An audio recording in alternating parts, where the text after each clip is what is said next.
بسم اللہ الرحمن الرحیم۔ ایک بادشاہ لاولد تھا۔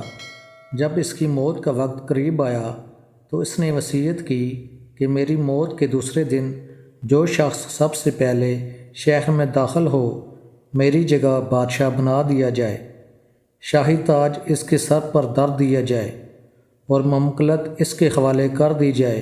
اور پھر کرنا خدا کا ایسا ہوا کہ دوسرے دن جو شخص سب سے پہلے شہر میں داخل ہوا وہ ایک فقیر تھا۔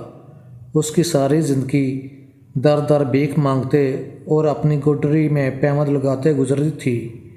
امیروں وزیروں نے بادشاہ کی وصیت کے مطابق اسے بادشاہ بنا دیا، تاج اس کے سر پر دھر دیا، ملک اور خزانہ اس کے حوالے کر دیا۔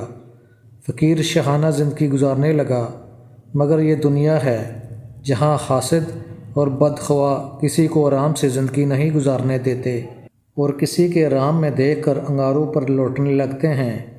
اس فقیر کے ساتھ بھی ایسا ہی ہوا۔ کچھ امراء اور وزراء نے سازش کر کے اس ملک پر حملہ کرا دیا۔ مملکت کا بہت سا حصہ حملہ آوروں نے فتح کر لیا۔ اس حادثے کی وجہ سے فقیر بادشاہ بہت افسردہ رہنے لگا۔ اسی اثناء میں اس کا ایک پرانا دوست جو فقیری کی حالت میں اس کے ساتھ رہتا تھا سفر سے آیا اور اپنے دوست کو بادشاہ پایا تو بولا، شکر ہے خدا کا جس کے فضل و کرم نے تجھے بادشاہ بنا دیا، یہ سب اس کے قدرت کے کھیل ہیں۔ فقیر بادشاہ نے کہا، میرے بھائی یہ کوئی خوشی کی بات نہیں بلکہ رونے کا مقام ہے۔